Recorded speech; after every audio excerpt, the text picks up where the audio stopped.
This is the Gundam 7th, and it is the quintessential modern high grade, featuring an amazing build, great gimmicks, and a beautiful design for a bargain price. This to me is the gold standard of what a high grade build should be. Grab yourself some food and a drink, and let's dive in. Released in P Bandai for only 2,200 yen, we have the RX-78-7 or the Gundam 7 from Mobile Suit Gundam Battlefield Record U.C. 0081. The box we have is the standard monochromatic P Bandai box, just a CG render, no credited artist. The top is the name and the legal information. The bottom is just the name again. Here is what it would look like stacked up in your backlog. Opening up the box, we have 1, 2, 3 bags of runners and a manual. The manual doesn't have any extra stuff, no art here, just direct to the point. We have the runner list, which we don't have any unused parts, which is always nice to see. The rest is just your standard instructions. Then at the back, we have the color guide, ironically, not in color if you want to recreate the color scheme of this model kit. Then for the contents, we have 6 runners in total, all in polystyrene. 5 of the runners are labeled Gundam 7th, made in 2025, featuring your standard Gundam colors, the white, red, yellow, blue, and the gray for the frame. Then the last runner is your classic SB13 in clear pink for your beam saber effect parts. Then lastly, we have a small sticker sheet for some color correcting. Not that big of a deal. That's it for the contents of the box. Let's get to the build. A pretty simple construction. This is an all polystyrene build. We get a torso ab crunch gimmick. The neck is also double jointed, while the rest of the armor just builds up to your typical RX-78 torso, but don't get it twisted, it's still nicely made. Then we have the head, which have stickers for the sensors, though the eyes have the detail molded. We then add the rest of the armor. The seam in the middle is made of as a panel line.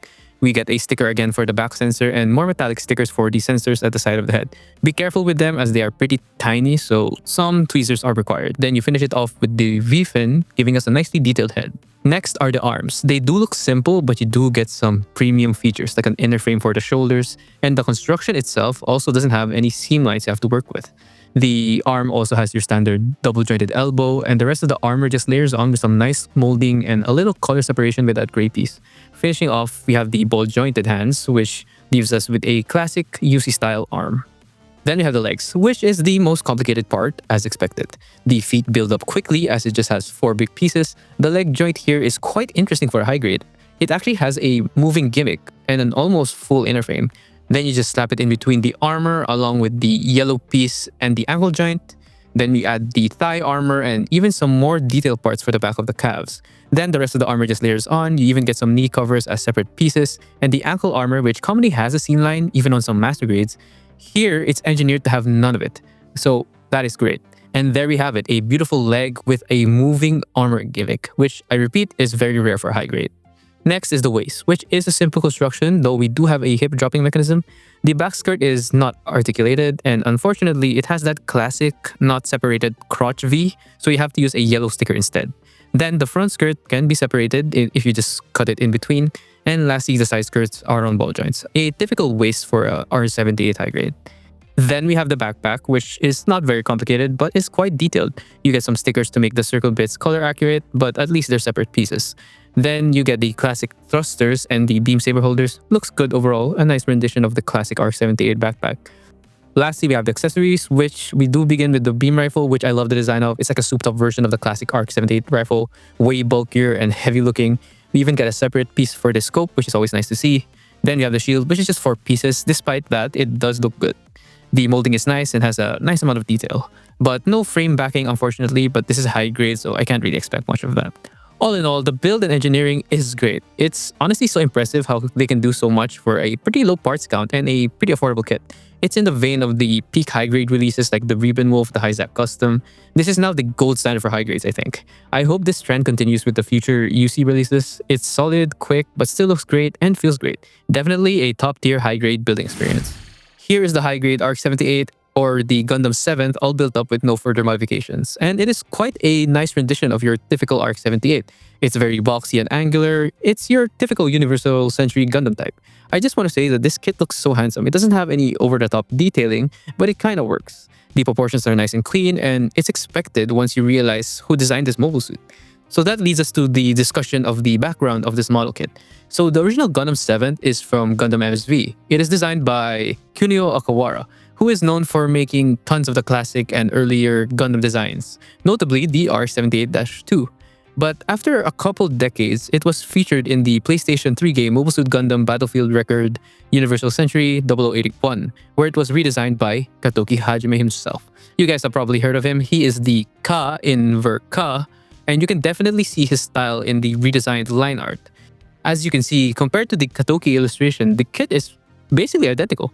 It has that classic short torso, long leg proportions that Katoki is known for. This high grade is basically an honorary Ver Ka, so if you love his aesthetic, you love this.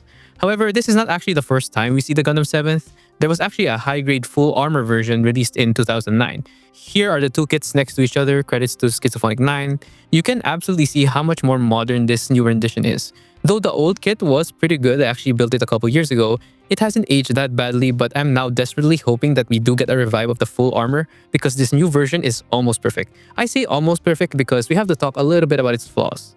So talking about the color inaccuracies, we have stickers for the sensors around the head, in the eyes, the cheeks, and the mohawk. The side of the torso should be in gray. The worst one is probably the crotch V, which is a yellow sticker.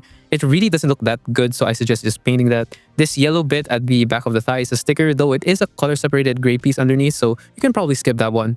And lastly, the yellow circular piece at the backpack has a light blue sticker to match the original art. And for seam lines though, we fortunately don't have anything to fix because they're all made of as panel lines or is part of the design. So it's a well-engineered kit in terms of hiding seam lines. So aesthetics-wise, I would say it's great considering how simple and cheap this model kit is. The only real thing I would suggest is to really paint that crotch V, which is a common issue for the high-grade RX-78 variants. Weirdly enough, the entry grade had it color separated, so I don't know why they couldn't do this, but oh well. Just some paint and it won't be that much of a problem. Overall, it still looks amazing. For size comparisons, in lore, this is 18.3 meters, so around 13 centimeters tall in 1/144 scale. It's a little bit taller than the 18 meters standard RX-78-2. Here's it next to the Barbatos, here's it next to the high-grade G-Quox, and here's it next to the master grade RX-78 The Origin, which is in 1/100 scale. So this kit is around the average size of a Gundam. Out of the box, this kit comes with 4 sets of hands, the shield, the XBR H80 L1 beam rifle, and the beam saber handles plus the effect parts. Notably, in lore/canon, we are missing the hyper bazooka and the 100mm machine gun. Looking at the hands, they attach via a ball joint. We have a closed holding fist for both hands, a trigger finger for the right, and an open hand for the left. Then, looking at the beam rifle, which is one of my favorite looking beam rifles of the RX line, it's just so nice and bulky. I definitely prefer it over the original RX-78-2 beam rifle. There is a seam line, but it is hidden as a panel line, which is always nice to see. The secondary handle can swing, and the scope is also a separate yellow piece. To hold it, you use the trigger finger hand. The handle just slots in, then you finish the sandwich of the hand, then you attach it in the arm. The rifle is pretty light and the joints are strong, so no worries about holding the weapon, though you cannot store this onto the mobile suit when not in use. Next, we have the shield, which is a pretty good looking shield. It's nicely color separated, though we don't get a frame backing, but that's normal for high grade. It attaches onto either forearm using a slot at the back. Again, no issues with the weight here, it's not very heavy. Lastly, we have the beam sabers, which are in gray. They are just your standard beam sabers. To hold it, you just slide it onto the fist, nice and easy. And when not in use, you can store the handles at the backpack like usual. So the accessories of this kit isn't a lot, but you guys have to remember this is just a 2,200 yen kit, which is less than $15 direct conversion. It's gonna be a little bit higher when you buy it off of different countries, but you know, regardless, it's still great. We have some good hand options, the weapons work well, and they look good. My only complaint is that you don't really get the other cannon weapons like the bazooka or the machine gun, but that would add to the cost. And it isn't really a unique weapon for this mobile suit, so maybe it is for the better. Talking about the articulation, the head is on a double joint with a swing at the bottom and a ball joint at the top. The shoulder has a swinging gimmick, so it can go quite a bit forward. The sideways arm raise is great. It can go past 90 degrees, 360 at the arm. The shoulder armor can swing individually. There is a 360 at the upper bicep, a good double jointed elbow bend, and some ball jointed hands. There is a torso articulation gimmick, so you get a good ab crunch forward and back, though it isn't as crazy as you would expect. You also get a good side-to-side torso movement. The torso could 360 at the waist. The front skirts can swing. We get a decent torso wiggle. The side skirts are on ball joints, so they can do what a ball joint does. The back skirt cannot move, unfortunately. We have a hip dropping mechanism, which gives us a solid forward leg kick, though the backward leg kick is a little bit limited by the back skirt. The sideways leg raise is 90 degrees, 360 at the upper thigh. You get this amazing knee bend, again with the armor separating gimmick, which is insane for a cheap high grade. The ankle armor can swing a little bit. You get some foot rotation, though not the full 360. The downward ankle bend is decent. The upward, though, is better. The inward and outward rotation of the ankle has great movement. So overall, I think the articulation is stellar. Not perfect. I wish the backward kick was better and the foot rotation as well a little bit better. But in practice, you can get some amazing poses without any issues. The kit holds up well, no weight issues, nothing falls off, and it's an all polystyrene plastic build, so it won't get loose over time. Again, for the price, it feels so premium. Okay, let's break it down to my likes and dislikes. Firstly, the engineering and the build experience is top-notch. It definitely feels like a modern 2025 high grade. You get that armor-separating gimmick on the knee bend, and they really put some effort into this one. Next is that the aesthetics are great for the most part. No seam lines, minimal missing color apps, so no need to do much work to get it looking good. However, I do wish that the crotch V wasn't a sticker. They did it for a $5 entry grade, so I couldn't see why they can't do it on this one, considering how much effort they put in the engineering in the first place. That being said, the next thing I like is that we have a good amount of accessories, specifically the hand options. Usually you get the bare minimum, which is just 2 fists, but we have an open hand and the trigger finger hand, which is always a welcome decision. Plus, all the weapons look great and work without issues. Though I do have to mention that we are missing some accessories like the bazooka and the machine gun, but those aren't really iconic to this design, so not really big of an issue.